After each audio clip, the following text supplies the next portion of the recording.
O AVC hemorrágico, famoso derrame, está entre as principais causas de morte mais grave relacionadas ao nosso cérebro. Segundo a OMS, ele é responsável por 15% dos AVCs, mas pode causar uma morte com mais frequência do que o AVC isquêmico. Isso quer dizer que o AVC hemorrágico ele é menos frequente, porém quando acontece, infelizmente a chance de morte é muito maior. E na aula de hoje eu vou abordar os pontos mais importantes sobre esse assunto, para te ajudar, seja ele para sua prova ou até mesmo para o seu conhecimento. Então, se você tem curiosidade sobre esse tema, assista esse vídeo até o final. Fala turma, sejam todos bem-vindos a mais um vídeo aqui no canal. Para quem não me conhece, eu me chamo Júlio e na aula de hoje o assunto é AVC hemorrágico. Então, bora para nossa aula. Hoje, de uma forma diferente, eu resolvi trazer essa imagem para vocês, para a gente conceituar primeiro o tema e aí aos poucos a gente vai aprofundando para entender um pouquinho melhor, tá bom? Então olha só, já tô aqui com o nosso queridíssimo amigo, colega, vamos chamar esse carinha aqui ó, de Jorge, tá? Vou dar um zoom aqui para vocês conseguirem enxergar um pouquinho melhor. Dentro aqui desse círculo, né, dessa região aqui, ó, a gente tem os nossos vasos, tá bom? Aí a gente tem as artérias, as veias. O que é importante você entender nessa figura? O que está aqui, ó, descrito, desenhado, pintado de azul é as nossas veias, tá bom? E de vermelho aqui, ó, são nossas artérias, tá vendo? Aqui não está descrito topograficamente bonitinho onde é cada uma, mas é só para você conceituar o que a gente vai dizer aqui para ficar um pouco mais fácil o aprendizado, beleza? Então tá bom, aqui para baixo a gente tem a parte mais importante. Olha só, a gente tem aqui a nossa coluna, tá bom? Essa coluna aqui é o que vai dar a sustentação do seu corpo. Através dela nós temos vários nervinhos que passam aqui, não está descrito também nessa imagem, mas para você entender que isso é fundamental e importante. Vamos exemplificar aqui então, galera, começando a entrar no nosso assunto. Imagina que aqui nessa região, do nada, tá? Só para vocês entenderem. Tem uma artéria. Vou dar um zoom aqui para vocês entenderem. E aí essa artéria, ela resolveu obstruir por um coágulo. Tem um coágulo aqui nessa região. O fluxo sanguíneo, ele vem nessa região aqui, ó. Correto? Então, se a gente parar para pensar, eu tenho um coágulo nessa região, o sangue está vindo nessa direção aqui, o que vai acontecer? Eu não vou conseguir passar automaticamente, galera, toda essa região do nosso cérebro aqui, do nosso amigo Jorge, vai ser afetada. Vocês não concordam comigo? Então, tudo relacionado que tiver depois dessa obstrução, eu vou ter uma ausência de fluxo sanguíneo. Então, você concorda comigo? Se eu tenho essa obstrução, vai faltar alguns nutrientes para o nosso cérebro. Por exemplo, o oxigênio. O oxigênio é de muita importância para a gente, obviamente, assim como para o nosso cérebro. Então, se eu não tenho um oxigênio nessa região aqui, infelizmente essas regiões vão começar a entrar em falência, ou seja, vão morrer. E aí a gente vai apresentar aquela clínica do AVC, o famoso derrame. Então, olha só, fica mais fácil da gente entender quando a gente sabe o que é que causa. E no exemplo que foi dado aqui para a gente, foi uma obstrução. Aqui foi um mero exemplo. Obviamente que aqui pode ser que não tenha essa artéria ou tenha outra, mas o importante é vocês entenderem o conceito. E eu acho que desse jeito vocês entenderam. Agora sim, vamos exemplificar aqui na região do cérebro do nosso amigo Jorge. Galera, no AVC isquêmico, eu falei na aula passada que ele era ocorrido ou acontecia por conta de uma obstrução. Então, vamos supor que nessa região aqui, vou dar um zoom para vocês conseguirem visualizar melhor, eu tenha uma obstrução. Assim como a gente acabou de falar, vai ocorrer uma falta de suprimento sanguíneo, automaticamente o déficit de oxigênio. E esse paciente vai apresentar a clínica que a gente já conhece. Bom, beleza, isso você já sabe que é característico do nosso AVC isquêmico, beleza? Eu estou dando essa introdução para vocês não ficarem perdidos depois, tá? Porque muda. Quando a gente vai falar de um AVC hemorrágico, a gente tem que entender que ele é causado por uma ruptura dos nossos vasos. Ou seja, quando a gente tem um rompimento da nossa artéria em uma região do nosso cérebro. Vai ocorrer uma hemorragia e o que vai acontecer? Esse paciente vai entrar em deficiência de suprimento sanguíneo na região onde ocorreu a ruptura. Tudo bem, agora você já sabe o que é o AVC hemorrágico. É uma hemorragia, por conta de uma ruptura dos nossos vasos arteriais, certo? Mas como isso acontece? Agora vamos simular um AVC de tipo hemorrágico em tempo real. Imagina que essa artéria aqui, galera, vai ser a danificada, aonde vai acontecer a hemorragia. Supondo que essa artéria ela estourou, começou a vazar sangue, o que vocês acham que vão acontecer? Vai começar a sangrar em uma quantidade exagerada. Isso aqui vai inundar, vai virar uma poça de sangue. Só que perceba que nessa região onde eu estou simulando o nosso derrame, o AVC hemorrágico, eu não tenho para onde correr. Eu tenho uma artéria aqui, eu tenho outra aqui, eu tenho uma veia aqui. Então, essa poça de sangue, ela vai ficar nessa região aqui, porque o sangue continua vazando ali. A partir disso, a gente entra na primeira consequência do AVC hemorrágico. Supondo que o AVC hemorrágico aconteceu nessa região, qual é a consequência que vocês acham que vai acontecer daqui a alguns minutos ou até mesmo daqui a algumas horas? Aqui nessa região vai começar a aumentar a pressão. Por que aumenta a pressão nessa região? Galera, pensa comigo. O sangue não tem para onde correr. Ele está ali e continua sangrando. Essa pressão vai aumentar. Então tudo que tiver em volta vai sofrer as consequências. Essa artéria aqui, por exemplo, ela vai ser danificada. Vai começar a diminuir o seu calibre por conta do aumento dessa pressão aqui nessa região. Essa é uma das consequências. A outra consequência é que, da mesma forma que essa região aqui não está conseguindo passar mais um fluxo sanguíneo adequado, ela está vindo para cá, aqui eu não vou ter mais aquele fluxo adequado. O que tiver nessa região vai sofrer as consequências, porque eu não estou tendo o fluxo vindo para cá, para essa região. E aí a gente tem essas duas consequências, que é o que pode acontecer. Isso falando do AVC hemorrágico. No AVC isquêmico, que é causado pela obstrução, o resultado não é diferente. Podemos ver e simular aqui, por exemplo, uma obstrução nessa artéria aqui. Nessa região aqui, infelizmente, eu já não vou ter um fluxo sanguíneo, automaticamente a gente tem aquela mesma clínica apresentada. Agora uma coisa importante, eu não vou falar nem do AVC isquêmico e hemorrágico, mas do AVC como um todo. O que é importante você saber? Que a partir de 4 minutos mais ou menos, quando isso acontece, as nossas células elas vão faltar suprimentos, ou seja, eu não vou ter oxigênio e nem glicose para elas. Então, por conta disso, o nosso cérebro vai começar a entrar num estado de isquemia, de morte. Isso vai fazer com que a gente tenha a nossa clínica. Isso é o que acontece, bem a grosso modo falando. Então a gente tem um tempo ali, um lapso, para tudo isso começar a acontecer e o paciente apresentar essa clínica. Tudo bem, mas o que causa necessariamente o AVC? Puxando um pouco para o lado do nosso amigo Jorge aqui, ele tem problema no coração, né? Vamos supor aqui uma hipertensão, tá? E infelizmente ele também fuma, ele é fumante, olha só.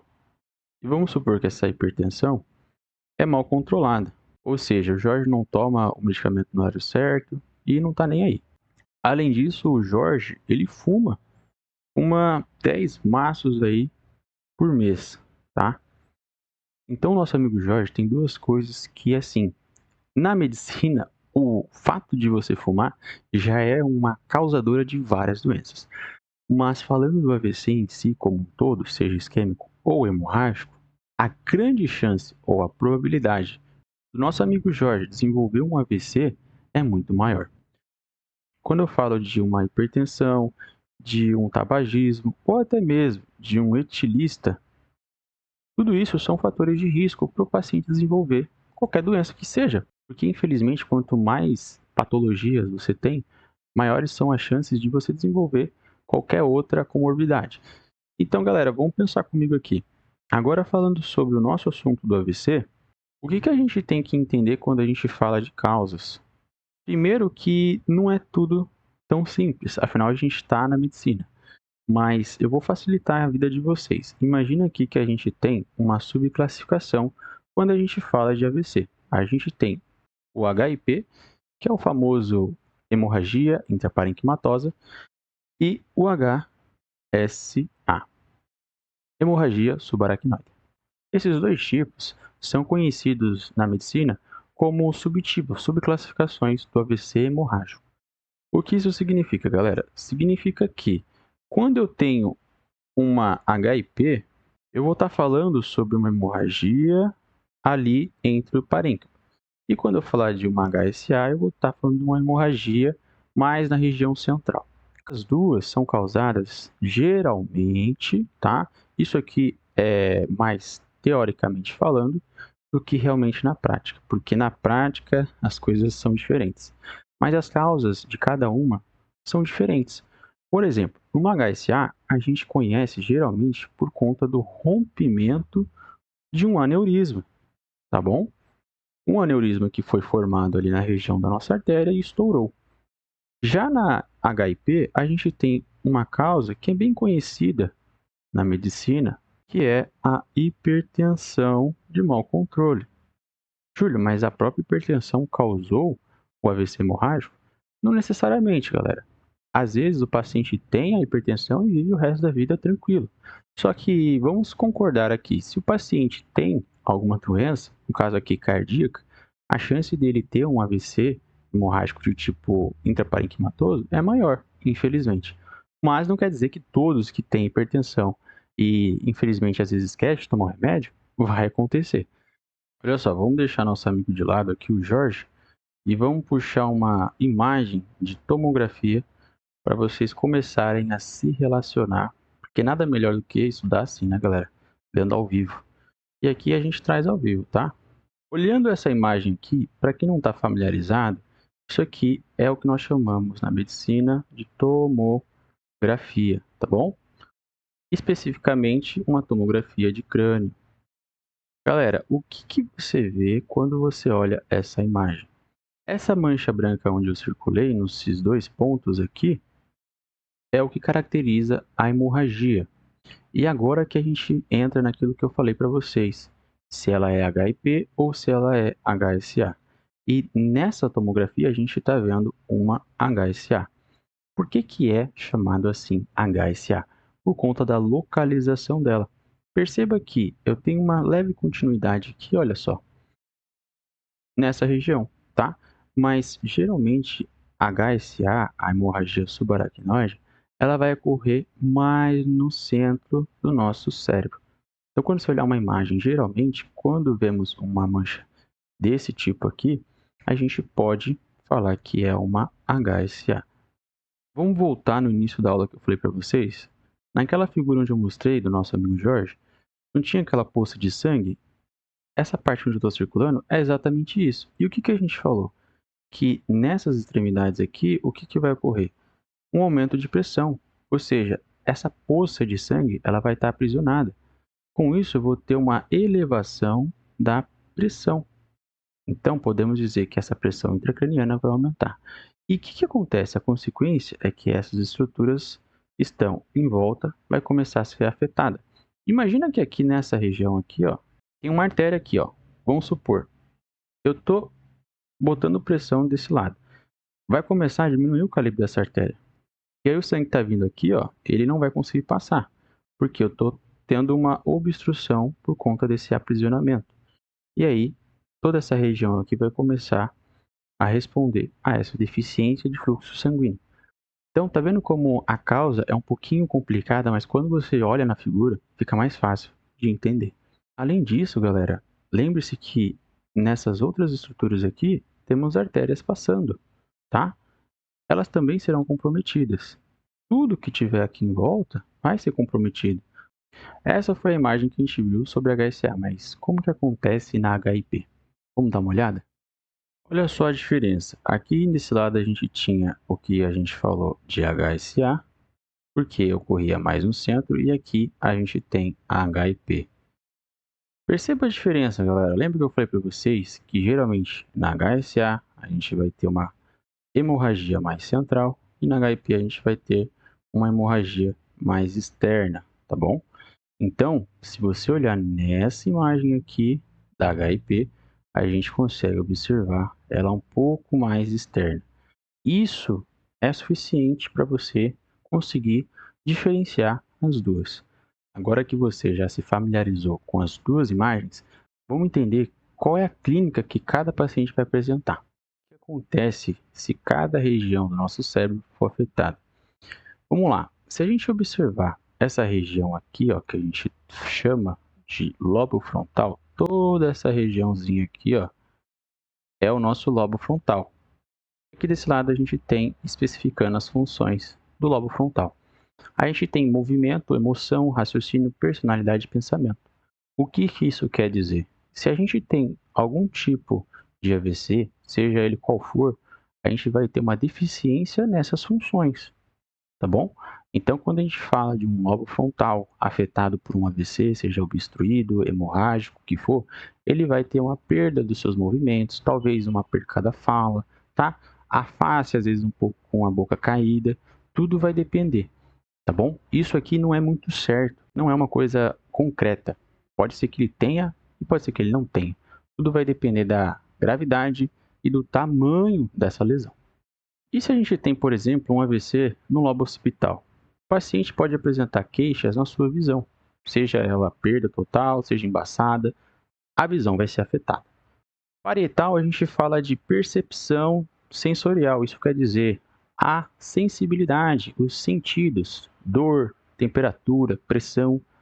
Um paciente, por exemplo, que teve um AVC no passado, um AVC isquêmico, por exemplo, e teve essa região afetada, pode ser que para a vida toda, na grande chance e na maioria das vezes, ele não vai ter mais essa percepção de temperatura, de dor e até mesmo às vezes da pressão como um todo. Isso aqui, galera, é bem a grosso modo. Tem uma clínica mais direta e específica, mas aqui eu quero ser mais objetivo e vocês entenderem mais ou menos como funciona. O que vocês têm que saber é que a clínica do paciente vai depender da região que foi afetada. Então, como eu disse, se for no parietal, relacionado à sua sensibilidade. Se for no occipital, relacionado com a sua visão. No lobo frontal, a gente vai ter uma perda do movimento, talvez, ou até mesmo da fala. Tudo vai depender. Outra coisa aqui, um bônus, um extra, que mais ou menos aqui, galera, nessa região aqui, ó, não exatamente, mas só para vocês entenderem. A gente tem o que é chamado de área de Broca.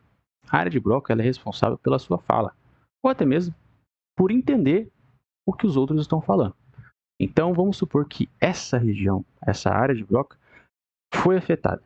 O que vai acontecer? Geralmente, o paciente vai tentar falar, não vai conseguir falar, ou ele até entende o que você fala, só que quando ele vai responder, ele pensa, sabe que vai falar, só que sai tudo embaralhado. A pessoa não consegue falar o que ela está pensando. É uma conversa meio assim estranha, digamos. E aqui mais atrás nós temos a área de Wernicke. Essa área de Wernicke também tem a função, junto com a área de Broca, relacionada com a área da fala e da compreensão. Isso aqui é só um bônus, não vou entrar muito nesse assunto para não confundir vocês. Mas o que vocês têm que saber é que cada região tem sua clínica diferente, tudo bem? E faltando aqui só o temporal, olha só, aonde está a nossa memória, o equilíbrio, estímulos auditivos e estados de ânimo. Ou seja, eu acho que você deve conhecer algum paciente que teve um AVC no passado na região do lobo temporal. E geralmente é uma pessoa que não tem muitas memórias, não lembra um pouco da sua infância ou até mesmo não lembra de nada. Isso vai depender do tamanho dessa região afetada. Por exemplo, a gente pode ter um AVC por conta de um coágulo desse tamanho, como a gente pode ter um AVC que, infelizmente, não foi visto a tempo e lesionou uma grande parte do nosso cérebro, tá bom? Então, a clínica em si, a gravidade, vai depender do tamanho da lesão e a área cometida. Então, o que é importante para você entender aqui é a conduta referente a esse caso. Então, vamos entender agora um pouquinho o que a gente tem que fazer quando um paciente apresenta alguma dessas clínicas. Agora, para nós aqui, estudantes, que sempre está fazendo prova, sempre está nos hospitais, isso aqui é importante. Até mesmo para você que está em casa e não é da área da saúde, se caso acontecer, você já está esperto. Dor de cabeça. Isso aqui, cara, é uma clínica assim, que aparece bastante no AVC hemorrágico. O paciente vai ter uma dor de cabeça súbita do nada. Isso aí acontece assim, obviamente nem sempre acontece, mas quando tem um AVC, geralmente a dor de cabeça, aquela dor de cabeça forte, vai estar presente. Além disso, a gente tem uma presença talvez de uma fala confusa. Às vezes o paciente se refere a desmaio, visão turva, fraqueza ali, ó, um lado do corpo a gente geralmente vai ver, e isso a gente tem uma mnemotécnica que eu já vou falar para vocês quando a gente vai identificar um AVC. Aqui a gente tem também, ó, o lábio meio caído, tá vendo? Ausência de rugas frontais. Isso aqui é um pouquinho mais específico, tá? A gente geralmente, obviamente que vamos olhar, mas o que é característico mesmo é referente ao lábio. A gente sempre pede o paciente fazer um sorriso, né? Para ele dar um sorriso aí, ver se esse lado levantou e esse aqui não, vamos correr para o hospital que o negócio tá grave. E a incapacidade de fechar o olho. Galera, o que a gente tem que se atentar aqui é essa mnemotécnica que eu vou falar para vocês. Quando você tiver uma suspeita de um paciente que está sofrendo um AVC, façam esses passos aqui, ó. Primeiro, a gente vai pedir para o paciente sorrir, tá? Fala para ele dar um sorriso. Se esse lábio aqui cair, opa, já é um ponto. Segunda coisa que a gente vai pedir para ele, pedir um abraço, falar para ele levantar os braços. Levanta os braços para o alto. Se um dos braços não levantar ou tiver fraqueza ou alguma coisa parecida, outro ponto.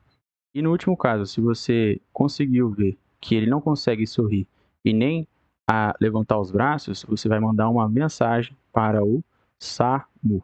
Essa é uma mnemotécnica que é bem conhecida, tá? Sorriso e levanta os braços. Se o paciente não conseguir fazer nenhum nem outro, a gente tem que alertar o SAMU, mandar mensagem. Isso é muito importante, tá, galera? Porque quanto mais rápido a gente for, melhor para o paciente. A sobrevivência dele relacionada à vitalidade cerebral é fundamental. Então a gente tem que correr, mandar mensagem para o SAMU para salvar a vida desse paciente.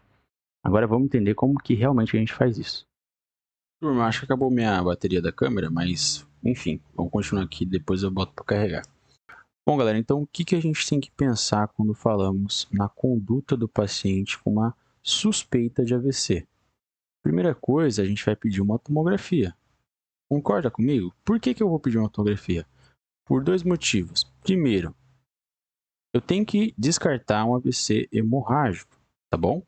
Porque quem viu a aula passada sabe que para a gente saber se é isquêmico ou hemorrágico, a gente faz o descarte pela própria tomografia. Na tomografia a gente não consegue ver um AVC isquêmico, tá?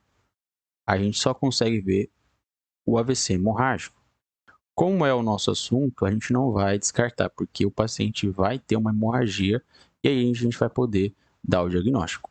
Tudo bem, o paciente voltou da tomografia e agora você tem um diagnóstico de AVC hemorrágico. Mas qual tipo de AVC hemorrágico? Vamos começar pelo HIP, ou hematoma intraparenquimatoso. Galera, aqui vale muita atenção. A gente vai fazer as contas iniciais, o paciente está estável. Vamos então monitorar esse paciente, tá? Fazer aquelas condutas iniciais que a gente já sabe. Após isso, galera, a gente tem que ter cuidado, tá bom? Por quê? Vamos ver como é que tá a pressão desse paciente. Ele tá com uma hipertensão? Se ele tiver com uma hipertensão, a gente tem que fazer o quê? A gente tem que controlar essa pressão, tá? O nosso alvo vai ser aí por volta da casa dos 140 milímetros de mercúrio, tá bom? Isso aqui nos garante uma boa sobrevida para o paciente. Qual é o medicamento que a gente vai usar para a gente chegar nesse alvo? Tem vários estudos falando que o nitroprusiato é bem indicado, tá? Isso vai ajudar com que o paciente tenha uma boa sobrevida e controle o sangramento, porque a gente tem que controlar o que está causando, tá bom? Além do mais, tem pacientes que sangram por conta do uso crônico de anticoagulantes, tá? Esses pacientes, geralmente, a gente tem que fazer a reversão desses anticoagulantes, ou seja, retirar, né, obviamente, e, num primeiro momento, usar outros medicamentos para controlar essa anticoagulação, para que evite a continuação desse sangramento, tá bom? Tudo bem, isso foi no caso do intraparenquimatoso. Mas e o HSA, o subaracnoide? Como é que a gente vai manejar? Primeira coisa, como início, obviamente a gente vai pedir uma tomografia. Essa tomografia vai dar para a gente o diagnóstico e aí a gente vai ter que ter o cuidado desse paciente. Depois da tomografia, que você confirma o diagnóstico de uma hemorragia subaracnoide, o que a gente tem que fazer é estudar os vasos, porque a gente tem que definir a causa desse paciente. Ou seja, qual é a causa dessa HSA, tá? A partir disso, vamos estudar os vasos e depois vamos tratar, tá? Isso aqui, galera, a gente tem que fazer de forma precoce, ok? E também cuidar dessa clínica do paciente. E outra coisa, como bônus, a gente tem que saber se há presença de complicações, porque nem tudo são flores, né? Às vezes, ou na maioria das vezes, a gente tem a presença das complicações. E se a gente tem a presença disso, a gente tem que identificar e tratar, beleza? E na clínica, como é que a gente vai agir? Qual é o tratamento clínico que eu tenho que ter com esse paciente? Vou dizer para vocês aqui, olha só. Primeira coisa, o paciente faz uso de antitrombóticos? Se sim, eu vou fazer suspender, tá bom? Eu vou reverter essa anticoagulação. Se o paciente tiver com uma euvolemia, a gente vai fazer o famoso soro fisiológico, 0,9%. Além disso, lembre-se a pressão, como é que tá? Pressão arterial sistólica, sempre, ou melhor dizendo, nesse caso, 160 milímetros de mercúrio. Tem outro medicamento também, o famoso nimodipino. Nimodipino vai ajudar para a gente prevenir o vasoespasmo. Beleza, galera? Temos alguns estudos falando sobre o uso da estatina também, que é um medicamento que fala prever o vasoespasmo, mas é bem controverso. Então, vamos ficar com só o nimodipino. Beleza? Isso vocês têm que anotar, gravar na cabeça e não esquecer. Falando do aneurisma, galera, lembra lá que a gente falou que pode ser uma causa? A gente tem que tratar esse aneurisma, concorda comigo? E como é que a gente vai fazer isso? A primeira coisa que a gente tem que ter noção é que a gente tem exatamente esse tempo para fazer uma conduta. Por quê? Tem grande chance desse paciente ter ressangramento, tá? E se esse paciente tem um ressangramento, há alta chance de óbito. A gente não quer que o nosso paciente morra, né? Para a gente conter, tratar esse aneurisma, o que a gente tem que fazer, galera? Uma embolização do aneurisma. Como é que a gente vai fazer isso? Por cateterismo, né? Que é o famoso cateterismo, ou até mesmo uma clipagem cirúrgica. Essa clipagem cirúrgica, a gente vai abrir a cabeça do paciente e vai fazer a clipagem ali, onde está tendo esse sangramento. Para isso, nunca se esqueça, a gente tem 24 a 72 horas. Beleza? O tratamento tem que ser precoce. Mas fiquem tranquilos, isso aqui já é uma coisa muito avançada. Tudo vai depender do status clínico desse paciente, a localização, entre outras coisas, tá? Como base, o que vocês têm que saber mesmo é que o tratamento do aneurisma a gente vai fazer por embolia, né? Que é de forma endovascular ou até mesmo por essa clipagem cirúrgica. Não esqueçam disso aqui. E obviamente, galera, isso aqui é importante. Nós temos de 24 a 72 horas para fazer isso. Para evitar o quê? O ressangramento. Então, o que você não pode esquecer dessa aula é a conduta que você tem que ter mediante a um paciente com uma suspeita de AVC. Não perda tempo, galera. Usa lá a mnemotécnica SAMU, pede para ele dar um sorriso, levanta os braços. Se as duas coisas não funcionam, liga para o SAMU, chama a emergência que esse paciente provavelmente pode estar tendo um AVC. E você pode ser responsável por salvar a vida desse paciente. Então, a principal coisa aqui que eu quero deixar como mensagem para vocês é que você pode ser um professor, pode ser um advogado, um pedreiro, qualquer profissão. Mas a hora que um tipo de acidente como esse acontece, ela não escolhe o profissional que vai atendê-la. Não importa qual seja a sua profissão. O importante é que você saiba como conduzir uma situação como essa. Eu espero que vocês tenham gostado dessa aula. E se você ficou até aqui, eu peço o seu apoio curtindo esse vídeo, se inscreve no canal, manda para aquele teu amigo que não sabe sobre AVC ou que tem alguma curiosidade sobre esse assunto. Eu vou ficando por aqui, nos vemos numa próxima aula. Fui!